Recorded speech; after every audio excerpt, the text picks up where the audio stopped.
Right, welcome. So today I'm going to do the first video in a new playlist that'll build out over time, and that's going to be a series of videos where we train this simple Colle system repertoire. And so for the first one, what I wanted to do was do a model game on chessbook.com, and what it is we will look at a game, a model game that comes out of our repertoire moves, and we try to predict the correct moves. And what I wanted to do as I was going through it is try to kind of work on our thought process a little bit so that we look for winning moves, because that's one thing adult chess improvers, we can sometimes get caught up in the game and worry about threats from our opponent and everything like that, and we forget to look for our own winning moves. So we'll do that as we go, but let me get started here. And it says, this game follows your repertoire in the Horwitz defense. I don't know what the Horwitz defense is, but we're going to find out. And it says the move order in the opening has been adjusted slightly to match your repertoire. Move the pieces on the board to guess the move at any point. So we will start out with our repertoire moves. And I'll put a link down below and up above here on the playlist. I have this annotated repertoire available to anybody. And I'm working, on this Colle system repertoire. So it's fully annotated and you have access to it. So we're going to just predict the moves for white. So we play knight to f3 here. Now they transpose back into kind of like our typical Colle setup. When they play c5, we respond with c3. That's like our theme throughout the repertoire, making it easy. Develop our bishop to d3. Okay, so I'm not sure what the Horwitz was. Maybe that's this early e6 thing. But now we are in a common way that we'll see at club level, where they play this c5 move and then they tend to either pawn storm us on the queen side or think that they moved our bishop. But this is actually a good position for us. So we've created this hiding hole. We're going to use it. And it looks like they're probably going to play b5 here, maybe pawn storm us. But what we do is we just continue about our business and get to safety. And then our theme in our repertoire is to bust with e4. So there's nothing to keep us from busting with e4 here. So we're going to do it. Okay, and so these are model games that come out of our repertoire. In our repertoire, we would play e4. The player in this game did not play e4.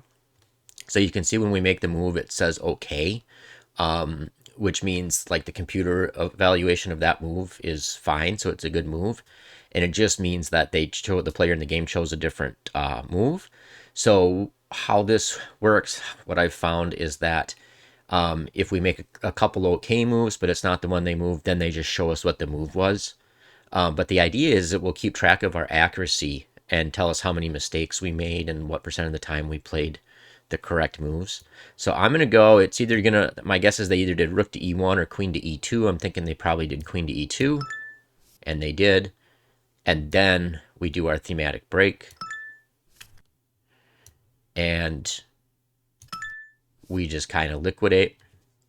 Okay, so now, interestingly, what you'll see most often, a lot of times they will capture back. Okay, but they didn't do that here. So this is the first move where we're kind of out of our repertoire, so we need to start thinking a bit. And when we learn how to win with this Colle, or with any opening for that matter, at club level, for us adults, we want to look at what weaknesses our opponents made when they played their move. That should be the first step in our thought process. And I made a thought process video one time with this thought process that Michael Spizner came up with. I'll put a link to that above me here. But one thing, he had kind of reached out to me asking me about it, and I said, I would suggest like the first thing that we do, is his thought process algorithm, but the first thing that we as adult players do is look at what weaknesses they make or problems with their moves, so that we don't just kind of respond to their threats all the time, which is a common thing for adult chess players. So I think it's worth noting. It may not be relevant, or we may it's relevant, but we may or may not be able to use it at some point. But I think it is worth noting that this diagonal here, in this drilling mode, I can't draw arrows on the board, unfortunately, but it does open up this H1 to A8 diagonal. So I do think it's worth noting that. And the other thing that this move does, B5, is it takes the protection away from this knight on C6. So the knight on C6 is now an unprotected piece. So I don't see a way that we can make immediate use of it. Maybe there is actually. Let's think. So one thing. Okay, if we did knight takes knight, would queen to E4 double hitting H7 and hitting this knight. So is this just like, let's see, what would their response be? So if they take with the queen, we would play our move. Could also consider, like, sometimes, actually, if we did knight takes knight, queen takes knight, bishop to G5, that is a theme that you will see often in the Scandi, where you kind of just trap their queen there. So they're going to have to take back with the G pawn, and then we could probably have our move. So the other thing is we don't want to spend too much time, but I think we want to just make sure we look to see on each move if we have any tactics or forcing moves that lead to that improve our position, or just note the weaknesses they create in there. So we've noted this, and that leads us to kind of see this potential idea of queen coming to E4 with this bishop, which is a battery. So I'm going to make that move.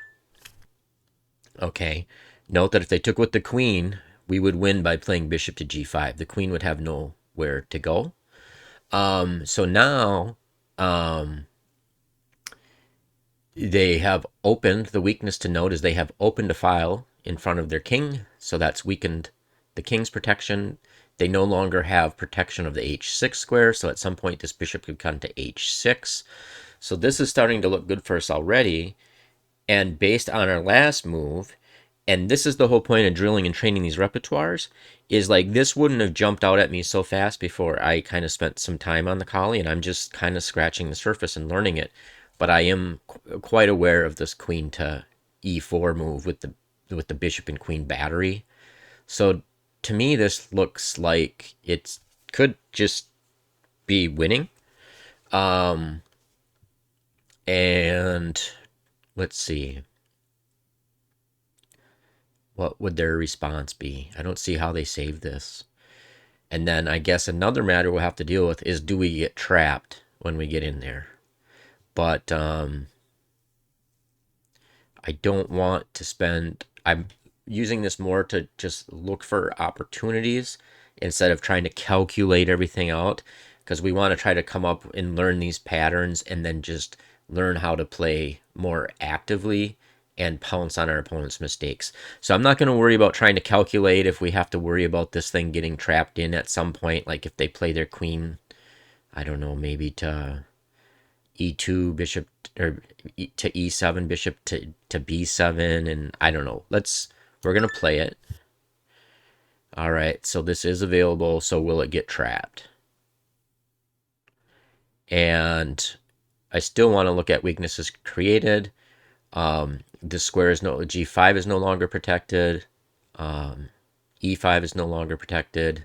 This diagonal here, the H4 to D8 diagonal is open. So I'm going to grab it. Okay, so now we did gain that tempo, but they are threatening to play bishop to B7. So, and notice you have the analysis graph over here on the right. So we know that it's not going to get trapped, because otherwise, if it was trapped in there, we wouldn't be plus 2.6 in this position. So that tips us off. But that's why I think it's like I think the main thing is to just come up with themes learn the common mistakes the opponent's going to make in these Colle positions. And this is one I've seen come up over and over, this weakness of this diagonal or pieces on this diagonal in this double attack with the queen battery on h7 and a piece. It just comes up over and over again in the Colle system. And that's why I think at club level, I mean, it's just, I don't see why anybody would look beyond the Colle system once you find it until you get to, I don't know, at least 1800 or something. But that's a bit off topic. But you can see we're doing really well with it so far. So how do we make sure we don't get trapped?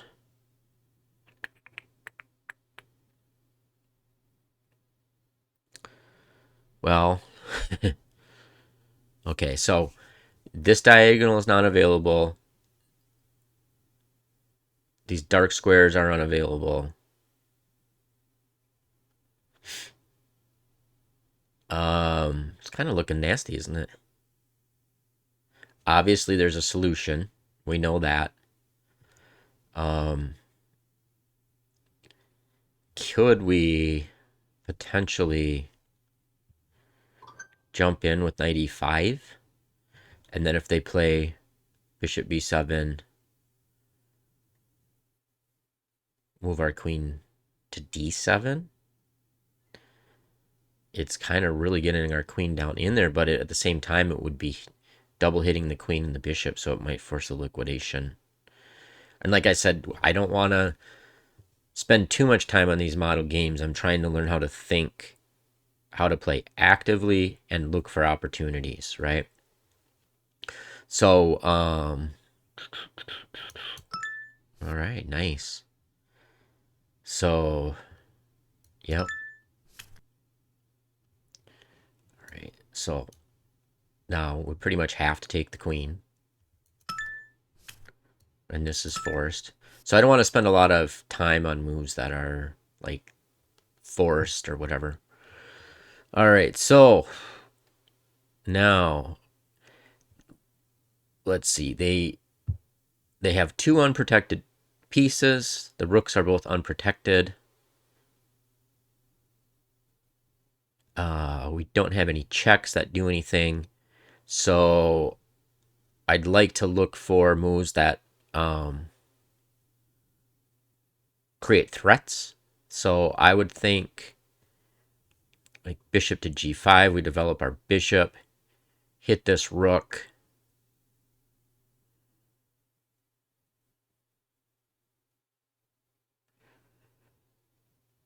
We are up a full piece. So if we develop the bishop, got our rooks to the open file, it seems pretty simple. So let's play that. Okay, and see, it said the move was okay, but it wasn't the move that they chose. So can play it bishop e3, hit this rook, then double our rooks maybe. Okay, so that's the move the player chose in the game.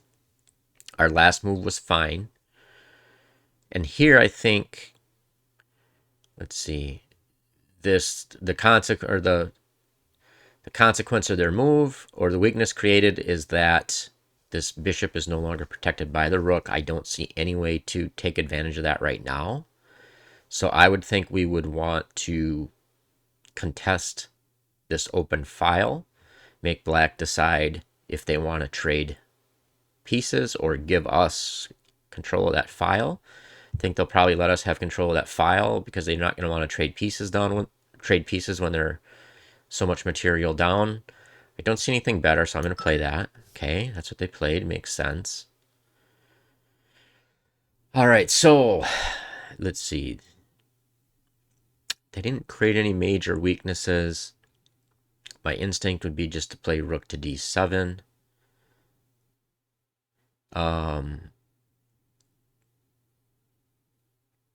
Double our rooks up. Maybe try to get our rooks on the 7th.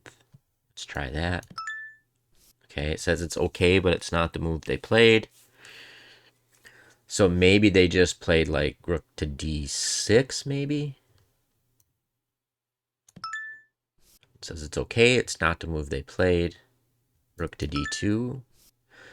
Okay, so we got three moves the computer thought were good, but they weren't the moves that they played. So they're telling us the move that this player in this game played was F3, so we'll make that move.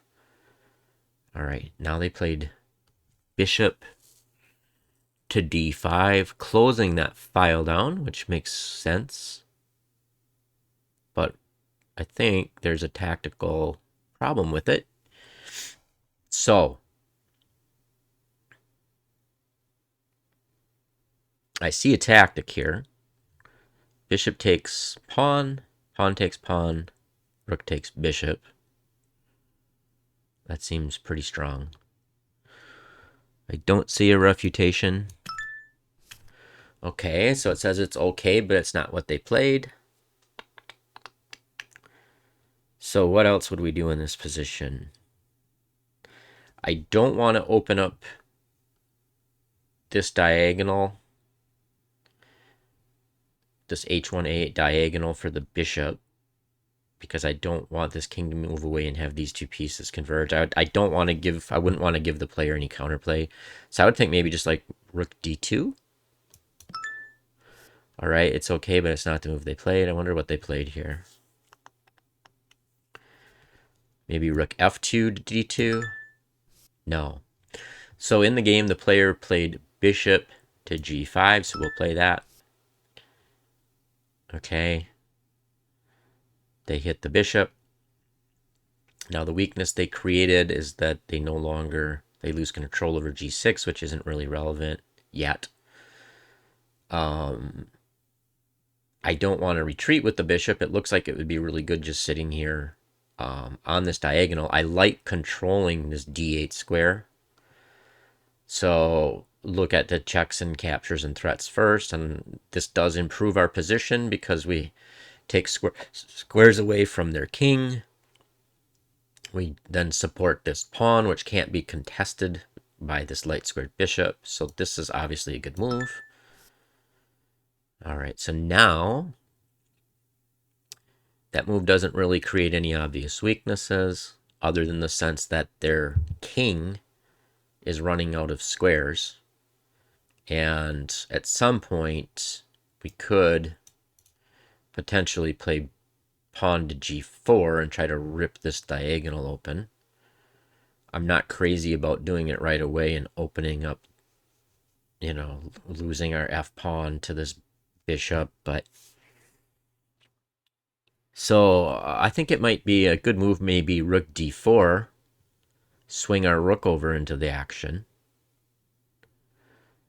Let's try that. I don't see any problems with it, so it's an okay move, not what they chose. All right, we could do, to me that's kind of the logical move. We could, I guess, play b3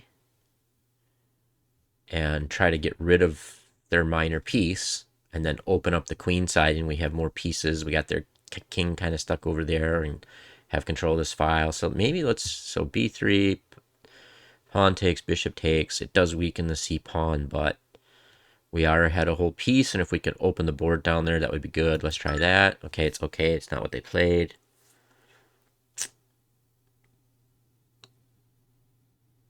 I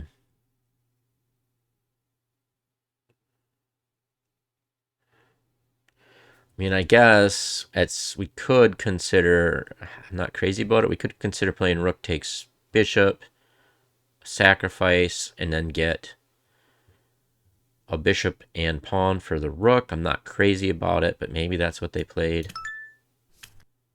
That one, incredibly, the computer, I don't know what their threshold is. Like what center pawn loss meets their threshold. Okay, oh wow. So they actually did the same idea in a different move order? Oh no, there was a tactic there that I didn't even see. That we kind of considered before. Yes, so we missed a tactic. But we didn't actually get penalized for it. That's interesting. Normally, you'll get like a question mark, but it must be that the other ones were positionally strong enough to offset the better part of that pawn. Here, I would think we would just play rook to d. f2. And that way, if they double their rooks, we can play rook. I'm sorry, rook to d1 to d2. So we play rook to d1. They move their rook over. They did lose the weakness they create by playing a g6 is that there's only one rook back here now. So we could even consider, actually this might be a good move. We could consider rook to d8, threatening mate on h8, right?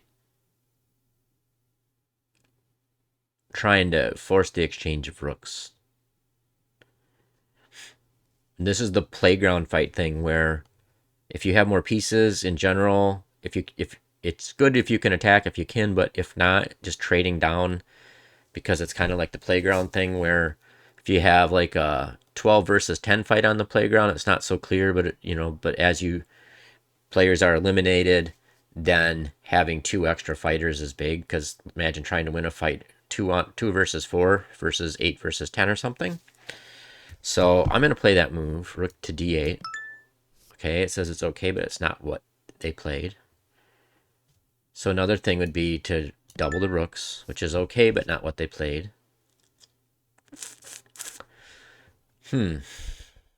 Another thing we could do is just play f4.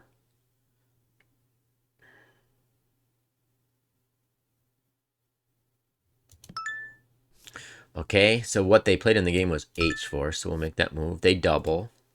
So now we need to get protection. This is a threat. It doesn't create any weaknesses other than giving up the protection of the a6 pawn.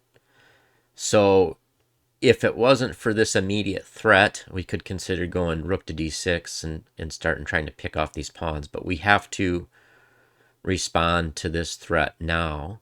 So it seems like the only real way of doing it, we could either play this rook back to d2, but it would make more sense to play our f rook to f2.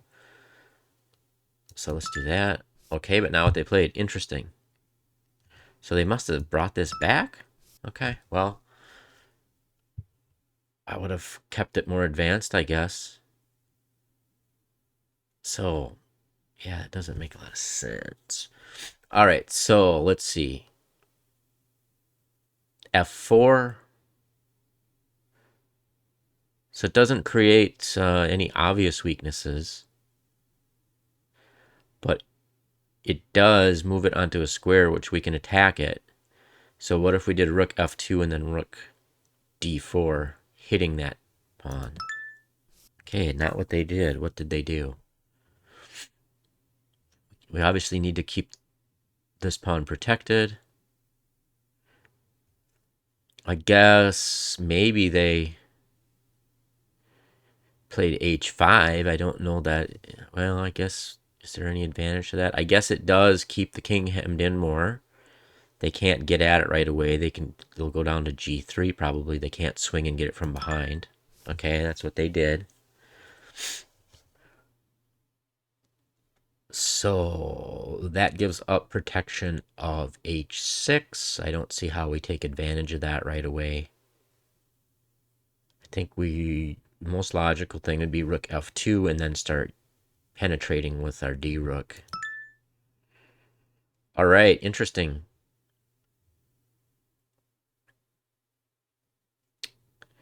So I'll probably never accomplish this again. But, or maybe it won't be as uncommon as you think, because it's games where your side played well and kind of know what the evaluation is as you go. But we got all our moves correct. And we didn't make any mistakes in the process, which is kind of cool. We had a lot of moves where we didn't choose their move, but it was still a good enough move that they didn't penalize us. It wasn't a mistake or a blunder or anything. And in their game, the player made 2 inaccuracies and 2 mistakes. So I guess by playing the moves they made, we must have made 2 inaccuracies. Oh wait, no, that was the side with black. So interesting. I do think this is helpful. Let's see. The key ideas, I think it might be worth highlighting this. Let's see. If we just go back like this. I think the key idea was,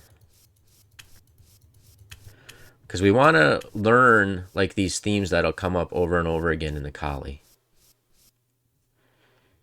Oops, and I guess I went a little too far there going backwards. But that's fine. Play next move, play next move. I think the key is, okay, so when they play this C5, C4 move, we want to try to get in our E4 break. In our repertoire, we don't play queen to E2 before it. We just get our break in. But in this game, they did that, which is fine.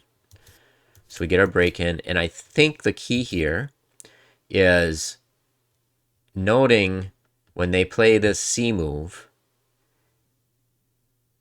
they opened this diagonal, took away the protection of the knight, right? So this knight is now undefended, realizing that there's these potential tactics. I don't think it'll let me make different moves. You know what we could do here? Let me hit the analyze button, just so I can show on the board this tactic I'm talking about. So if they take back with the queen, try to see if you can spot the tactic here. The tactic is we can play this move here, and you see if we turn the engine on, it's just winning because this queen is trapped. And so that's why in the game, they had to take with the G pawn. Then we have our second theme where we hit on H7 and C6. So I think by doing these model games, if you take them seriously, don't spend all kinds of time calculating everything out. The idea is to be on the look for weaknesses that the opponent makes, because you know it's a model game in which your side won, so the other side made mistakes. But then try to catalog ideas of these mistakes. And I think it could be because this Colle repertoire is so compact and you get so many of the similar types of positions, I think it really lends itself to studying it like this, where we just learn the mistakes that club players make. See, you know, like grandmasters and FIDE masters and above are not going to fall for this stuff ever, right? The people we're playing will, over and over and over. Like I've seen this type of tactic come up so many times, where the queen battery hits a square, H7, and a piece, and it happens over and over. So anyway, I'm gonna start. We'll start making a playlist. I'll add this to a new playlist called. I'll call it something like Colle System Training or something, or something to that effect. And it'll either be games that I play, maybe I'll record games as I play them and then analyze them afterwards and look for things I can learn from it, like do the review function and see what were the takeaways from that game that are helpful for us Colle players. Or maybe I'll do more like this. I actually think this is pretty cool. I don't know if it'll be probably a long time before I luck out and don't make any mistakes. And I do it, but maybe we'll do better than you think, because if we can try to train our thought process to look for the weaknesses our opponents create, and then look for tactical, threatening moves, forcing moves that improve our position, maybe chess is not as difficult as you think up to a certain level. I think one thing I've certainly done is make it a lot more difficult than it has needed to be. So anyway, have a good one, everybody, and hopefully you'll join me for more of these in the future.